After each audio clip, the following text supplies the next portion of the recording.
Welcome to Hortculture, where a group of extension professionals and plant people talk about the business, production, and joy of planting seeds and helping them grow. Join us as we explore the culture of horticulture. Can I ask you guys? Oh, no. Oh, I want both.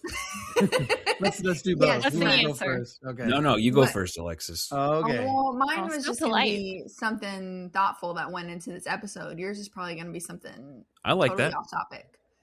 Oh, so we're gonna lead. Your guys is gonna lead in. Yeah. So if we go with you first, Okay. How do you guys feel about Post Malone? I want to see. I want to hear about pre-Malone. I mean, what was he like before? I was going to ask about Easter candy, what kind of candy you guys like, but Wow, Post Malone. the Pre-Malone pro apparently. posty, but I as- wouldn't call myself a postie. You no are. posty. Okay. Wait, like say that a again. Swiftie. You're- what? Swiftie, but not a Yeah, postie? like I'm pro. Pro. You're postie, pro him, but you're but not. I'm like, not Post? a Okay. postie. you're not rolling in the squad. You're not like a You're not Dave. cedar Right, postie. Yeah, right. but like I'll leave his music on the radio. Okay. Right. That's where I'm at. I don't. Well, Yeah. I love Rockstar. I haven't it's fine. downloaded any, but I'll leave it on the radio. Yes, I wouldn't kick yes. him out of bed for eating crackers. or whatever Whoa, the you like saying those is. face tattoos, huh? Noted. No, He's, that's not. like, No, I completely- wouldn't Okay. kick him off my radio if his song came on. Ah, I He's, see. he's I country see. now, right? Yeah, well, they I just all imagined- get there eventually. I just imagine Tyler with face tattoos. I go one way or the other. It'd be perfect. Tyler, match. Alexis's His husband. with Under face his tattoos. beard. That'd be so. That- We would that's have what's them under his there. It would be a beard. trout. That's on what's the under face. his beard, Yeah, you it'd be a guys. trout. Maybe a bass. Yeah. Yeah, there's Do like you, a little well, is there like bass. one of his songs that you like identify with? I bet you could never guess which one I would say. Well, I think of you as "Congratulations," the song "Congratulations." Oh. My mama Immediately calls giggles. to see me on TV. They used to be hating, but now they just say "Congratulations." That's I like it. But what was your answer for yourself? I don't know very many of his songs by name, so I was gonna say Sunflower. I was going to say that'd be a Hmm. struggle. Yeah. That one popped in my head because we were talking about sunflowers a second ago, and sunflowers and soil tests. Sunflower. That's what made me think. How do you feel about Post Malone? How do we feel about Post Malone? Yeah, he had that recent collaboration with Morgan Walden. Wallen. Morgan Walden was a undergraduate student that I worked with in the Ag Econ department.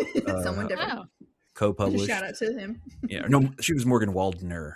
So Morgan Wallen. The Not a big, song, not I a big had some Morgan help. Wallen guy. I'm not trying to get too That political sounds here. kind of a jam, though, but Brett. It is, I had bro, some help. bro, And bro. it's got a bubbly vibe. It is so. Oh, This okay. is. Okay. I had some help. Is the name of this Yeah. track. Mhm. It is a certified banger. But I mean, yeah, Wow, man. the video is pretty good too.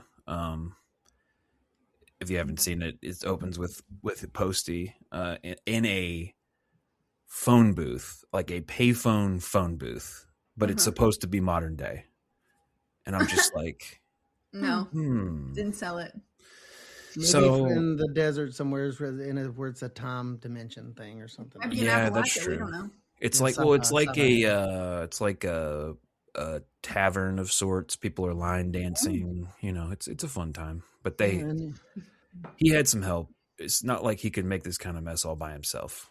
But he's talking about the mess, not the success. So there's a little bit of shade we can throw. But The that's mess, okay. not the success. know what about what? you, Ray? You took it. That's the Your- one. oh, I yeah, had that's some your help one? because I it's a like that. positive vibe. It's a positive vibe. I can't remember the video though. Brett, Yeah. And Ray it is a is catchy the help tune. in those situations. I need all Oh the help I my can gosh, get. he really is. It's No, not I'm like the help. yeah. I'm the Oh, mess. okay. The mess. Yeah. Yeah, see. exactly. I've had to make some late night calls for some help, so I understand. I get it. I appreciate that. When you're in a mess, you need a buddy. You phone a friend. So Like yeah, I didn't get that bottle off the shelf. I had some help. or you did, and I don't know. Or you did. Things go sideways. say. Whatever. Yeah. Okay. Jessica's like, "What are we doing? What's happening?" I can't He's like- honestly think of a song that he sings right There's now. an Off the top of my earlier head. one. We Yeah, have a had some different- early stuff. different- I Yeah. really like Playlist and in my car. So- I identify with that like seasons change, but I'm running in circles, Yeah, that's the smooth Oh, jam yeah. one. That's Run one of his early Yes. ones. Yeah, But seasons change, and I do feel like I'm running in circles. No cap on that. So maybe And it's a really pop. maybe he just discusses his philosophical underpinnings in his songs. Maybe he's one of those artists. Time is a flat circle. Is there that big of a difference between Rust Cole, True Detective Season 1, and Post Malone? Who can say? Crossovers. The connections are being made here. Maybe I need to introduce some Post Malone. But Maybe he's kind of gone country now, so I don't know if that's a positive or a negative for anybody. He's kind of horticulture themed. I mean, he talks about seasons and needing some help from time to Sunflowers. time. Sunflowers, thank you. So maybe he's really underground horticulture kind of. Side note: he is a huge Magic the Gathering guy. Okay, no joke. Appreciate that. You've really deep dived on him, haven't you? Yeah, that's why I wanted to know what you guys thought. He's on the wiki right now. What are you talking about? Doing the. I'm gonna have to deep dive on Post. One thing about Brett is if he knows one thing about one thing, he knows all the things about that. All the things. Just doesn't know one thing about one thing. One of the things that endeared me about Post Malone was that I found out in middle school, he regularly wore like a full suit to school, public school, typical public school, and he wore a full suit. He was projecting success at an early age. Yeah, he was just different, you know. He's just people just built shower for a while, but yeah. I knew you wouldn't understand me and Posty, Jessica. I knew it. I'm sorry. Our constant two that are on repeat currently right now. Keep in mind, I have a 5 and a 3-year-old. They love Queen, Don't Stop Me Now, and Mr. Blue Skies. Can't think of. No, wait a minute. No. Mr. Blue Skies? I was thinking Bright Eyes. Sorry. Mr. Blue Sky from EOE, right? Wow. What are they called? I don't know that song. I forget the name. Electronic Orchestra. Yeah, they do the Yellow Electric Light Orchestra. Yes. Yep, that's him. They like those on repeat on their way to preschool in the morning. Not to be confused with LFO. No, right. Completely different. That's more of a summer jam. So yeah. That love girls that wear Abercrombie and Fitch. Yes. Take care if I had one wish. Yeah. Reed was a 70s fan too, Jessica. He was a Queen and Creedence, and maybe that's Jennifer's influence on him. But kids, there's no accounting for them. Well, part of why I asked about Post Malone, I'm starting. It's not too early to be thinking about your patio playlist for summer, right? Okay. Alexis, you had something you wanted to share about leading into our topic here? I think I have since forgotten that I was you said something about getting dirty, and I was like, you know how I like to get dirty? By potting up my plants on my patio and on my porch. You will be breathing the ultrafines of the sphagnum-based peat moss for days. Posty. While not kicking Post Malone out of the radio for eating crackers. Yes. Correct. Yeah. Nailed it. Patio mouth noises notwithstanding, Post Malone is allowed to stay. Yeah. So as you're sitting on that patio, you might be thinking, I'd like to have a little softness, a little natural softness that can only be provided by my photosynthetic friends in their little temporary homes, aka the patio plant. That's what we want to talk about today. Patio plants. Like it. Patio, porch, wherever you have space for a pot. Living space. Veranda. Intermezzo. Bugliatera. Mine are just sitting outside my greenhouse. I think they can provide all year round entertainment. For those of you who have small children, my flower pots on my porch currently have nice ruts in them because there are little toy excavators digging out the potting soil, which is fine and dandy until you fill them up and you're like, hey, quit throwing all that soil out of there. Sean. Yes, Sean. And then you kind of ruin the fun when you finally actually plant things in there. And I'm just like, sorry. But then it becomes like a little jungle, and they can hide little fake animals and dinosaurs, and Can you paint a picture? Can you paint a picture of these pots for me? What do they look like? About what size are they? Orientation. The ones I have were actually left by the previous owners, so they're like the classic rectangular, concrete, hypertrophial looking pots, right? That's why they left them. They were concrete pots. They were very heavy. Yeah. Nobody's gonna move those. Nobody. Yeah. About how big did you say? I don't know. Good volume. Could you hug around it? Compared to a 5-gallon bucket, how big? Compared to 5 gallons, yeah, you could almost hug. Yeah, you could probably hug around it, I would say. Okay. Yeah. I'm measuring hugs. So. Strange unit of measurement, but let's go with that. Yeah. Yeah.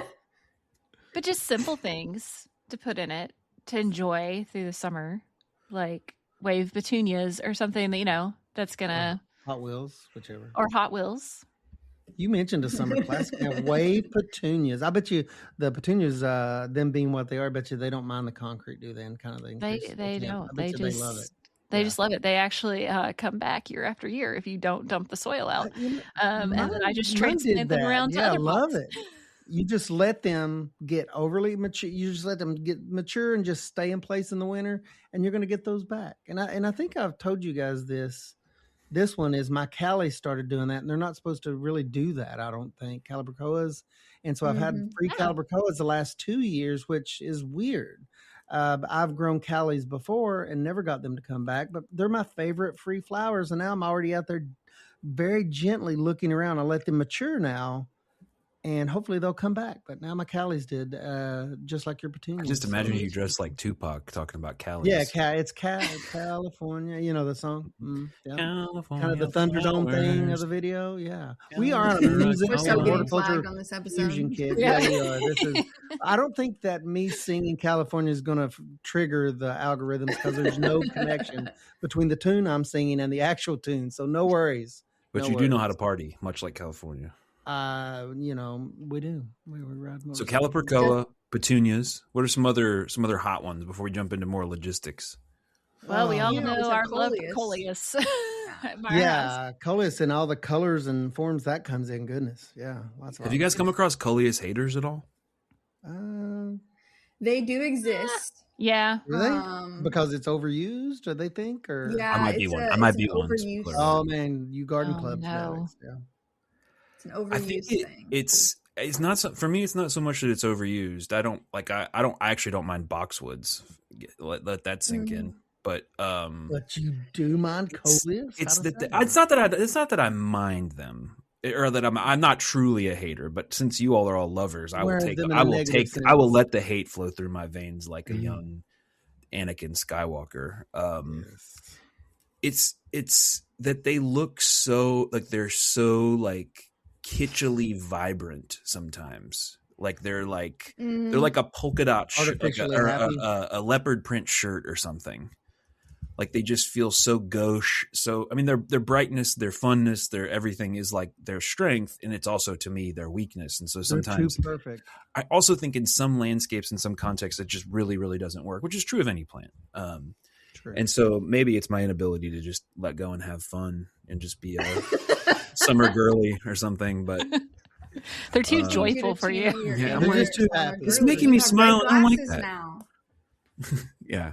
I'm the star of the show, not the coleus. You need to come up with a dark purple one called Melancholy just for Brett, to bring the vibe down, to bring the temperature down. Yeah, maybe I'll just get a deep purple coleus and just work my way into it. I actually have come to appreciate them much more, but the first exposures to them, I don't know, they just weren't my... How do you feel about begonias then, Brett? They're kind of in that classification, Yeah, I mean, a little bit different. They have bloomy blooms, but they have interesting foliage too.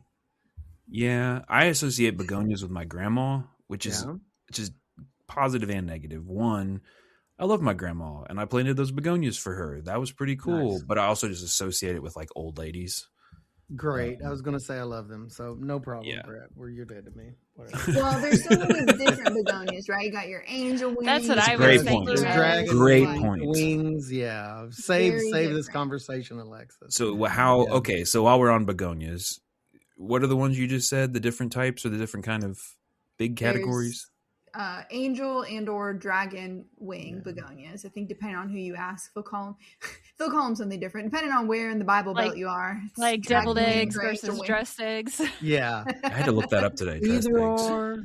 And tuberous begonias. Yeah. Those are beautiful. Yeah. And they pack a punch. What are the other begonias that are like the little, like the lime, the series. wax ones, right? Mm-hmm. Those are the ones. A lot of colors. Yeah.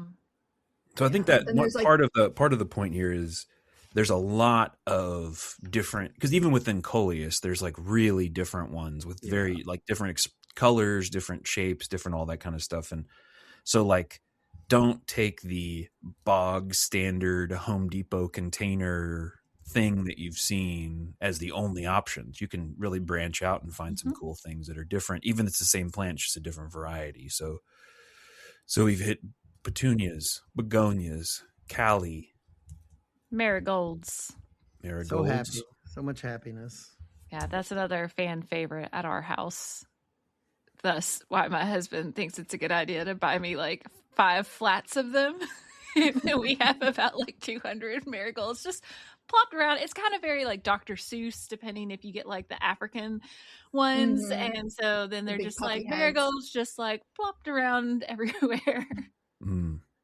My wife, to do a 180, Jennifer really likes, my wife really enjoys a good vibrant lettuce mix with a few green onions thrown in like the tiered containers you can get, the prefab tiered containers. Doesn't take much of a volume of soil, but she absolutely loves growing different lettuce mixes in those, the reds and the yellows and everything in between, arugula and all of that fun stuff. And we'll have a few onions and stuff in her little tiered planters, but she'll put that out in full sun, 6 to 8 hours. But she is just about every year. She's already asked me this year. She goes, "Is the lettuce container, is it ready?" I'm like, "No, it's not."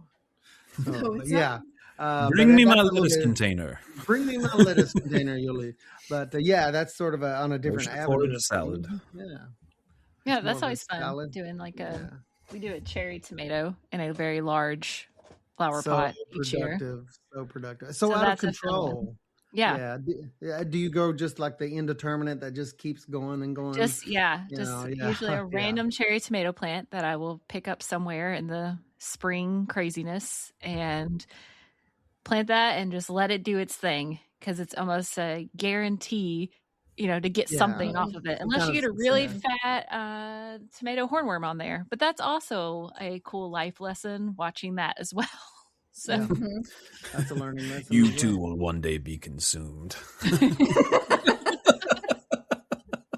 It's like we're going to teach the 3 and 5-year-old life lessons. Okay, Mom. We just were here for the cherry tomatoes in our salad. Another one I associate with my grandma is geraniums.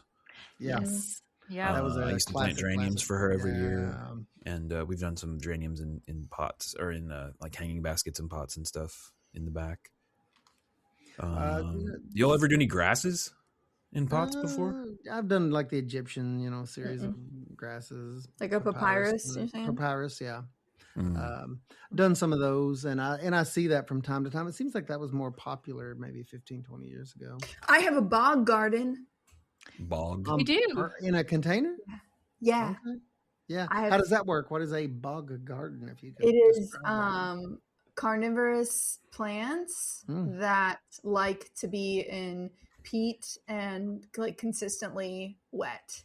So it's like a bog atmosphere. So I've got you said grasses, and I was like, what do I have that's unusual in a container? And then it hit me. I just pulled my bog garden out of the cooler for winter dormancy. She started to come back to life. So bog, the return of the bog. Yeah, so if you're one of those people who consistently overwaters, maybe you just need a bog garden that likes to sit. Do you think you can like preserve a body in it? I'm not gonna let you in on my secrets. Like a bog, like the bogs where they'll find Is that how you're feeding it? Bog body. She said carnivorous. With small animals. Have you seen I'm not gonna give away my answers. Okay. Noted. You haven't mentioned Brett about all, because I just thought, I was like, what do I have that would be different? And I have a tiny little evergreen that's been in a pot for years, and I add like other flowering annuals to it each year. So it's like an Alberta spruce, Jessica, or something? Or? It's a little spruce. I don't know what kind it is. I got it in North Carolina, but Alberta, it only grows like an inch a year and never gets bigger. But Brett, all your bonsai. Yeah, I've got them. They're in containers. They're near the patio. Yeah, I've got them. Yeah, they're pretty cool. They're I wouldn't necessarily recommend them as a low maintenance patio plant, but if you're feeling feeling froggy, you might go for it. The cool thing about, I've said this a million times, but like the ones that I have, they pretty much stay outside year round. Like they're exposed to the elements. If it's really, really cold, I'll bring them into the back porch. But I like that. I like that they live outside, even though they have their own little pots. When you say patio, when you mentioned the word when you were coming up and putting this to paper, Brett, it's such a different thing in my mind. When I don't know why, but I got to thinking about it after you put down the word patio in the podcast title. It immediately goes in, and you just said something that kind of related to that. It goes into stuff that kind of transcends just the plant for its utility. It's usually when we got it as a patio plant, it's something that we get to beautify an area, to fit the area. And it's kind of like almost a hobby thing. I don't know, maybe it's just me, but when you add the word patio to plant, I'm thinking immediately it's just kind of a hobby, recreational, kind of beautification sort of angle on things. It's like a living aspect of the decor in some ways, or it's you take this very a lot of patios are concrete or some variation of that, or a deck is just we talk about it as softening, and I think it's that's part of it. I think it's very important landscape, bringing it to life. It's accenting it. It's amazing what that does to there's all kinds of things about spending time with plants and around plants and how it's good for us, and just chills you out and relaxes you, but just a nice reminder of that this space is a kind of a living thing. And it's on that, the patio is, or the whatever space is kind of like the fringe between the inside life and the outside life. So you kind of get the outdoor rooms kind best of thing. The best of both. And I mean, there's a lot of places across the world that use their outdoor living spaces considerably more than some people in the United States, because they don't have AC or whatever. And I just always like the Italian patio kind of vibe, or Mediterranean, put Central some morning American, glories in pots and all kinds of different places that have these really and you'll see sometimes, especially in cities, you'll walk down internationally, you'll walk down and you'll see every window has some sort of plant growing on it or hanging out of it or something, and just that kind of clinging to that that appreciation or that element, that inclusion of that element. Well, here's a personality test for you guys. When you say patio plant, what immediately comes to mind? A really shady, cool area, or a really kind of hot, vibrant, sunny area? I mean, do you guys? I mean, I know it's both, obviously. But hot, vibrant, sunny, but only part of the day. Okay. Split the difference, because people, when they call into our office, sometimes they need some recommendations. That's the first thing we have to ask. But patio is very situational to me, and a lot of times it's close to a house, which means it's on one extreme or the other. And I have that exact scenario in my own home. The back's super sunny, super hot. The Callies love it back there. The tuberous begonias that I grow, not so much. We grow those on the front, where we have a tree in front of the shady side. It's shady all the time. So I think of extremes when I think of patios, either super sunny, or Jessica, I don't know if your concrete containers out in the sun, but then you start thinking about root zone temperatures and watering schedules. I mean, that's the tell of patios to me, is kind of one extreme or the other in a lot of cases, unless you're Brett and you have a little bit of either. Oh yeah, my idea of patio is not a real patio. That's what I was wondering. I was going to ask you when we say patio. Our back patio is it faces squarely into the west, so it is hot in the afternoon. But it's pretty shaded, or pretty chill most of the time before that. But it's a good morning spot to hang out. In the afternoon in the summer, it's a little bit rough. Were you going to say something, Alexis? You were going to say I love something, or? I mean, I was going to say I love to see the patios when you've got, off the first floor, multiple floors up, and you've got all these draping plants that are coming down, and for people who have put up little trellises and have a plant that vines up it, so maybe blocks the sun or blocks the wind on the patio. Functional. I was talking to somebody recently who was wanting on their porch. They had to take a tree down that shaded the porch, and they were like, "Well, I don't want people being able to look into my porch because they're in a neighborhood." And I was like, "Oh, you could just put a vine up there or something," and just there's so many options for that creating that like space, that room like space with plants. That's really fun. Yeah. And the pots window are cool. boxes. Oh, go ahead. Well, you don't get as much escape, root escape at least from pots as you do in some other situations. You were saying about window boxes, Jess?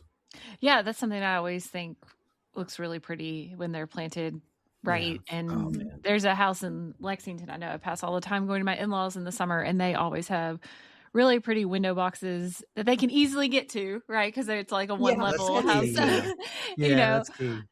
Easily get to and probably easily water, but they are gorgeous every year, and it just like it that's really like draws your attention, you know. Very Southern Living magazine kind of to that house. Very picturesque. Yeah. Garden and gun. Yeah, take it in that direction. That works. Sometimes you tell people that's a real magazine and they don't believe you. Oh, it is. It is. But a premium feature when I see window boxes, especially nowadays where I'm not noticing them or they're just not as common. I know they're a high maintenance item, but so cool when you see those window boxes and they're well maintained and they have a pop of color, whether it's geranium, or petunia or something trailing. It's so cool to see those. There's a house in Lexington there you go. No, it's okay. We're just all so excited to talk about patio plants. Now we're starting to I think it's because it's been like so warm and then it's cold and then it's warm again and it's like I want to plant something. Yeah. But I don't want all the pot inside. Yeah. I was just going to say, like, from the mental health perspective, I noticed last year was like the first year since we've been in our house that I successfully had a full summer of a nice patio pots like that, wasn't my house plants or something. There's like a designed floral one because I kill every hanging basket I ever had. So I had one on the front porch and I had one on the side porch that got shade, and I was able to, number one, grow plants that I'm not going to grow anywhere else. And it was just like such a nice thing that when I would come back up and come inside, and this is coming from someone who has thousands of flowers in the field, right? It's not necessarily about just the flower. It was just something nice and fresh and lush that's easy to take care of, just responds really well and pretty quickly to whatever you need. And it was just there. It was just a bright on the top step, just a little bright pop. And, I was amazed how, even though, I have all of this other stuff available, just how something that simple was just so refreshing. Yeah. Yeah. And it seems crazy, to say that, I enjoy the watering part of it, or just the nighttime routine with the sun staying out longer and then going around and watering, or if you water in the morning, whenever when's your opportunity, but to go around and check the little plants. And like you said, it just adds that little extra pop of color to the area. And you might also get some, little critters as bees or butterflies or other little visitors, coming up closer while you're out on your patio. I love the plants that attract the butterflies to the patio. What am I thinking of? Or insects in general, like lantana or some of those that, I love lantana. I love lantana in containers. I just, do. That's what we have some of those in the back from time to time because it's hot and dry. But yeah, I love the things that bring particularly butterflies, but bees are fine too with me. But I love those plants that attract those things. Bees are fine with me. Bees are fine with me too. They're good. I mean, they're obviously attracted down with the they're okay, I guess. I mean, yeah, their pollinators are okay. You buzz off, buddy. But yeah, I like also love. I also love my veg in pots. I think that has been again, going back to somebody who has tons of land to be able to put in an in-ground garden of any size that I choose, maybe even the same size as the amount I have in pots. Just something about just the accessibility of the pot that has been I have a garden for the first time because I've done it all in pots and I don't have to break ground. I don't have to think about where things are going. I don't think about weeding. It's in a pot. I can do it when I want to do it. It has been a game changer, and I'm growing so much garlic, and I have so many tomatoes started and I'm so excited about it. Just a little something for me. Yeah, you can have challenges. Yeah, I think we are much more visual and symbolic and react to symbols and the way that we interpret things and what they represent to us than we ever really realize. And you think like growing food in a garden is this like functional thing, but the reality is that it looking nice and it being accessible and it being well put together and well thought out is as much of a, like the form of it is as important as the function itself. And it's like, it always, whenever like I'll take and put a hanging basket or something up and it's like in the exact right place and it just looks amazing and makes me feel good. It always makes me appreciate like landscape architects and like interior designers and garden designers and people like that, because there's just so much about shaping the environment and the way that it impacts our lives that I would say that we don't understand, but we actually do understand them. We teach people things. And unfortunately, a lot of landscape architects end up making their money like installing islands and parking lots and like, you know, in front of a Walmart or something. Yeah. But the core of the discipline and some of the cool projects that people get to do, it's just so like, oh wow, that does look better. Wow, that's so much art and science to that. Yeah, it's what comes to mind when you're talking about that, Alexis. That, you know, it just wouldn't be the same if I had to walk 300 yards and bend over to get it out of the ground. It just wouldn't be the same experience. I wouldn't be as happy with it. For me, it would be, I'd be turning it into a job rather than something to enjoy, like a hobby. I'd be turning it into a job by putting it in the ground. That's just like me in my brain. That's the way it works. Because I would take it too far. What do you think it is about it that that signals to you and reminds you that this is just a hobby? This, like, what is it? Is it having it in the container that sort of sets it apart? It's literally the container. Yeah. It's like that it's up out of the ground. It's like the maintenance factor is just so different than something in ground. And then, that it's literally contained, you know, just like, okay, well, I only have enough room. I only have this many pots. I want to grow these things. This is, you know, I'm picking my favorites and stuff. In fact, I think it might be almost out of buckets, Jessica, so I might need some more. I heard a botanist once say that it's a difference between a wild squirrel and having a pet squirrel. The pet squirrel is even more, I'm like a pet. I've heard a botanist call like the container plants. They're cuter and more accessible to you. They're like the pet squirrel. It becomes cuter and fuzzier if you have it accessible and where you go to rest. So Ray, you struck me as a guy who's had a pet squirrel in his life. I may have had some pet squirrels. If you feed them consistently and constantly enough over time, they will come and be. My aunt had some that are bordering on pets for sure. Yeah, but there's cats in the neighborhood, so then it turns out I was feeding some cats. The squirrels. Feeding some cats some squirrels? Yes, so apparently the squirrels became acclimated to me, and then the cats caught on to the fact that that's life cycle assessment, baby. Yeah, no, that's a mistake Only on the my strong part. survive. Yeah, but they were drawn to the patio area where I was relaxing. Not a good thing. So, so do we want how about some logistics on sizes, soils? You mentioned the sunlight kind of thing, watering, maintenance. What do extension agents say to people when they come and want to grow stuff in containers? The first thing I think of, Brett, is soil temp. That's the most problem I've had over time. If you take out of the equation like the medium, the potting soil, the media, if you take out of the equation container size, what's given me the most trouble over time, and I've had to manage and come to really appreciate in both commercial settings, I've worked over time, commercial settings and at home, is soil temperature. If you ever take, a thermometer, one of the tops that, can measure from a distance, and you measure the soil, it's incredible how hot a container can get. Like a black container that's getting the sun blasting the side of it.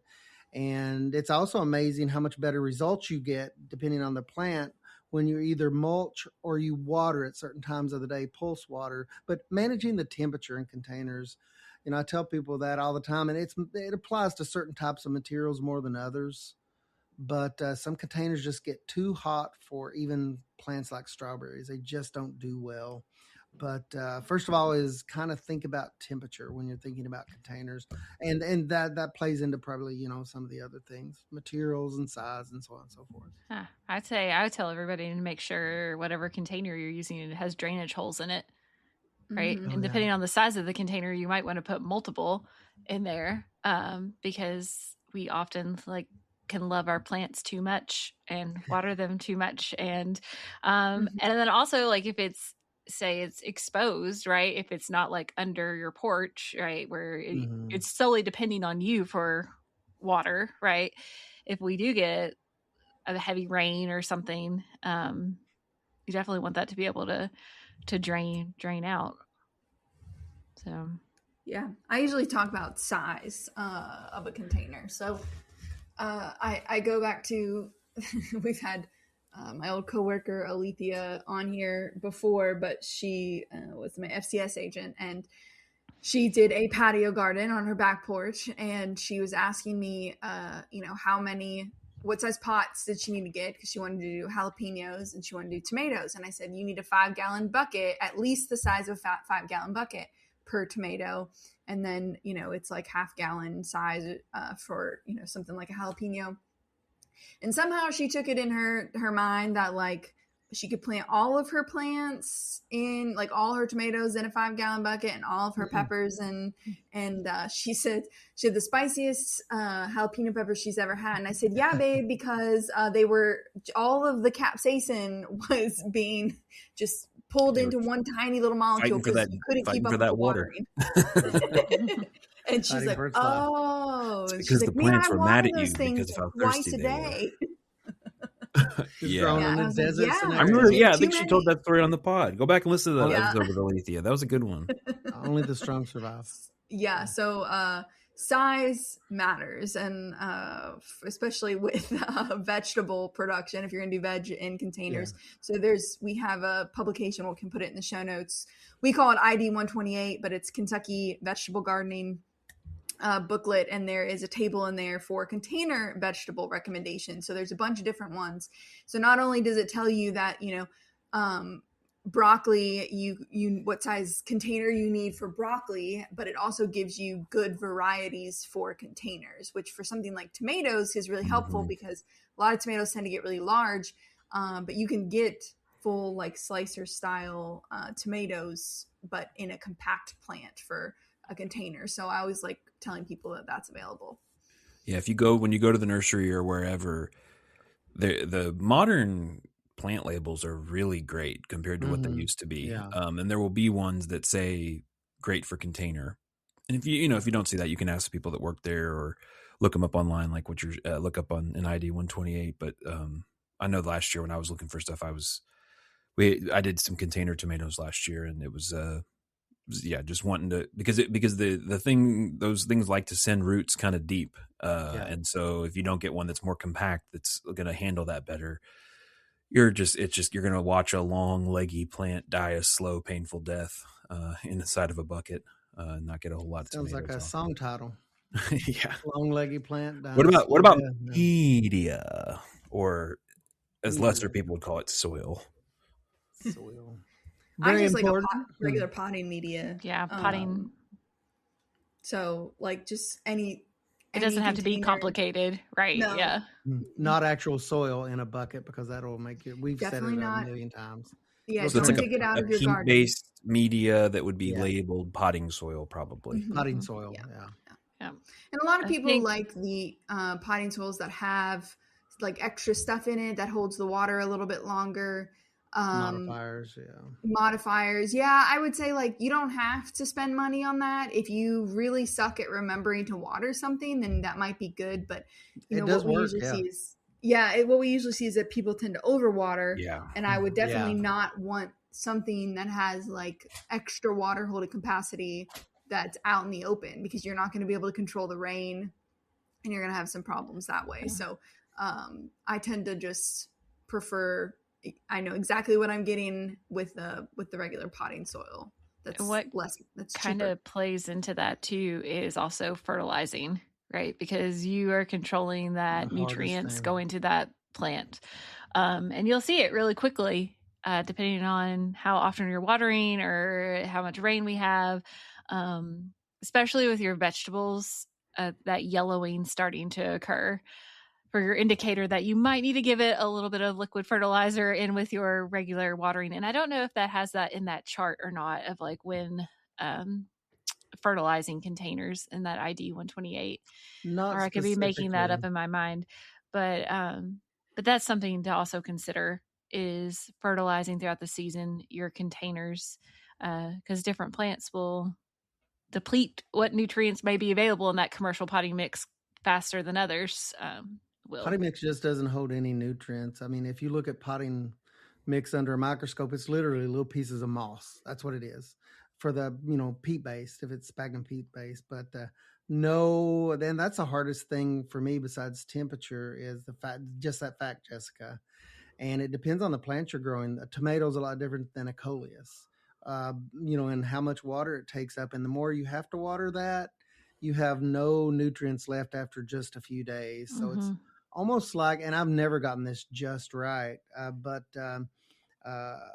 it seems like that's where your modified fertilizers that are coated, like Osmocote's a trade name, but fertilizer like that releases a small amount of fertilizer every time you water to give it small micro doses along the way to kind of bump it along, does better than these big hot doses of full strength fertilizer because, depending on, once again, your fertilizer schedule.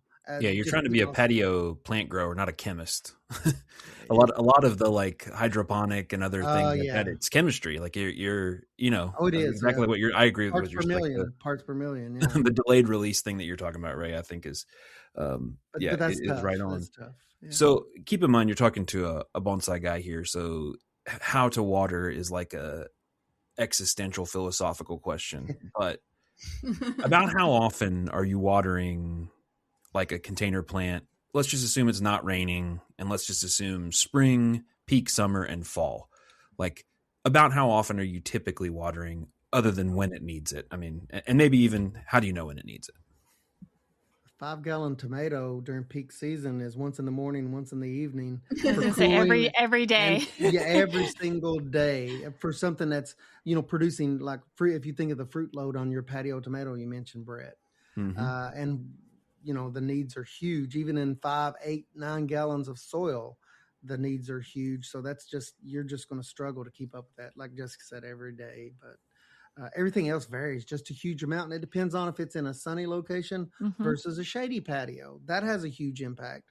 The more shady it is, the less you have to typically water that, all things, being equal besides that.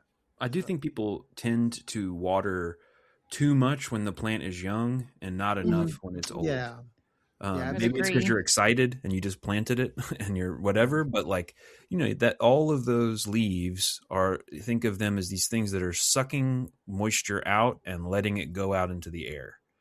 And so the more leaves that there are, the more straws you have that are sucking up and spitting water out into the air. And so when it has little teeny tiny leaves, it's not moving much water. And so it doesn't need as much water, but when it's big and it's producing fruit and it's doing all that kind of stuff. Yeah. So like, how might you know when to water?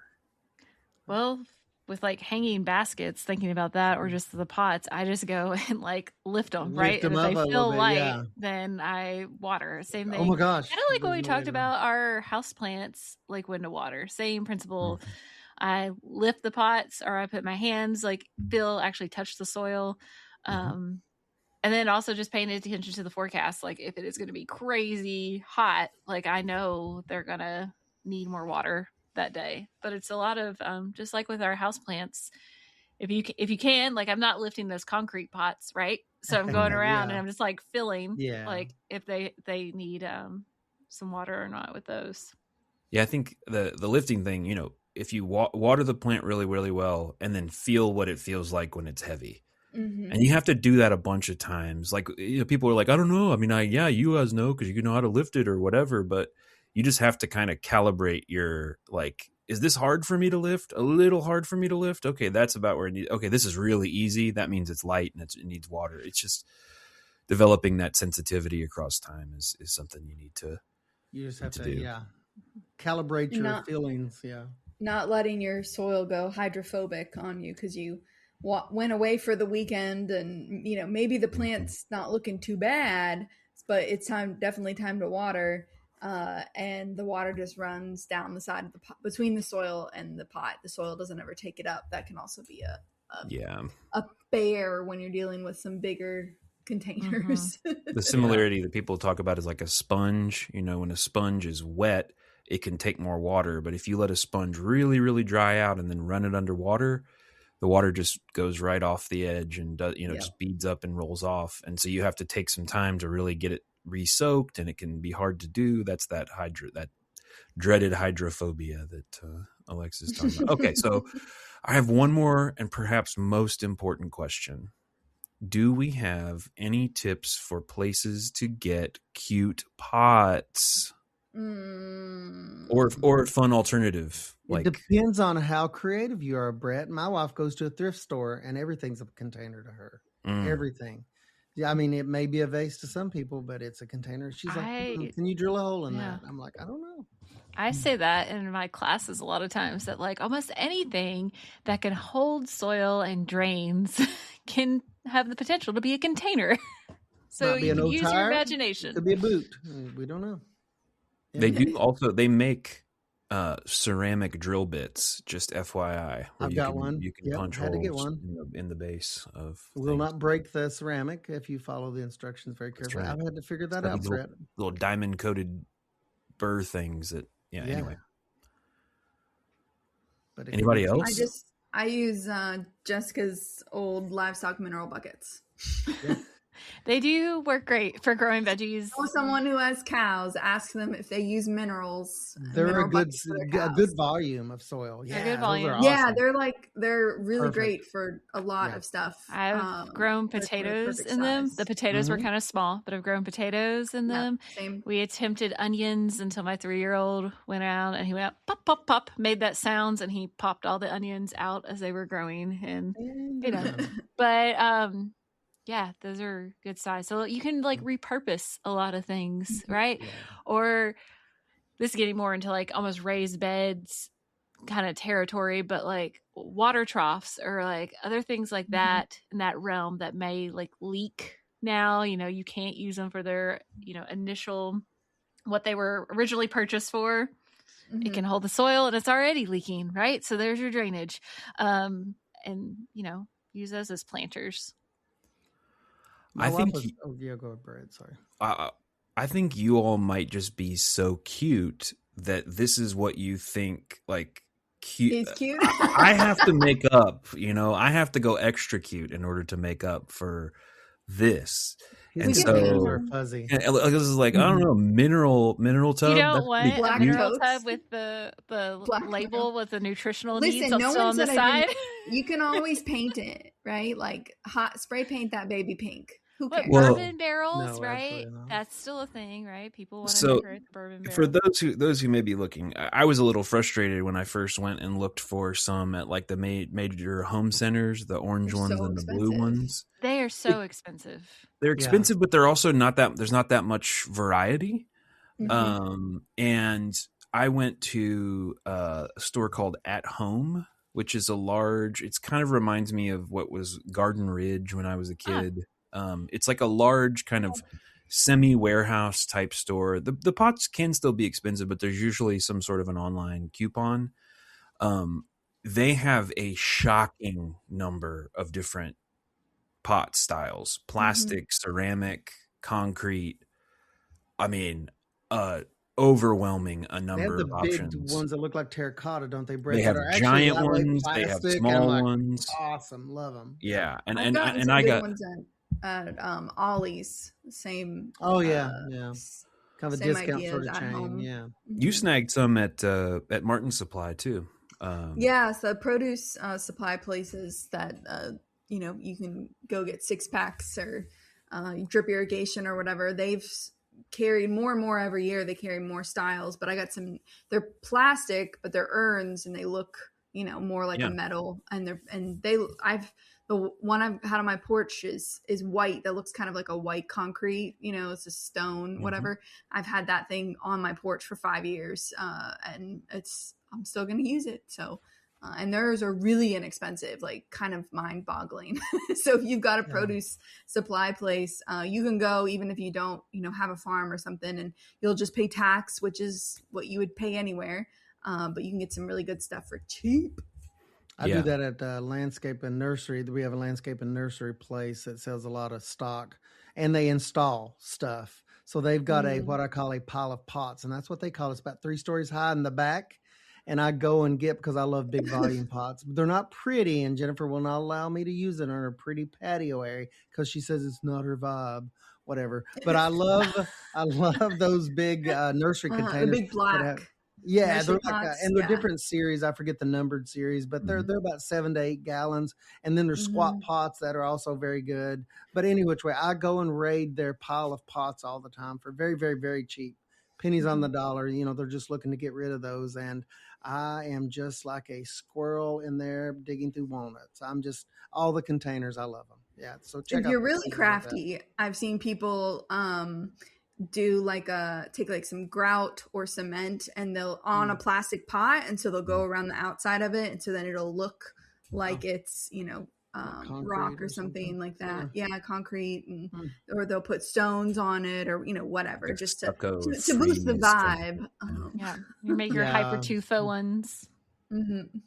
So there are a lot of options for there's cute a lot. pots. There's a lot of options. Whether you're buy it and be done with it, or thrift it and adapt it, or a scavenge it from the back of the landscape place and then find a place to hide it type person. Mineral bucket reuser. Who knows? There's a space, in this container world for you. So that's all. So that's all I have. Grow something in a pot this year. If you've never done it before, I'm telling you, it's a game changer. Have at it, even if it's some lettuce or just a marigold or some combination of the two. You might find yourself adding another bucket every year. Next thing you know, bucket farm. Awesome. Well, if you have any questions about container gardening, whether that is a houseplant or a vegetable or just a annual flower, whatever it is, if you've got questions, feel free to reach out to us via email. You can also follow us on social media at hortculturepodcast, and check out the show notes, and we'll put some links into finding the right size for at least for veg. But if you've got questions on flowers or anything like that, please feel free to reach out. And we thank you for listening with us today. If you've got any ideas, please feel free to throw them out there. Leave us 5 stars. We'd appreciate it very much. It helps other people find our podcast as well. But we thank you for being here and hope you join us next time. Have a great one.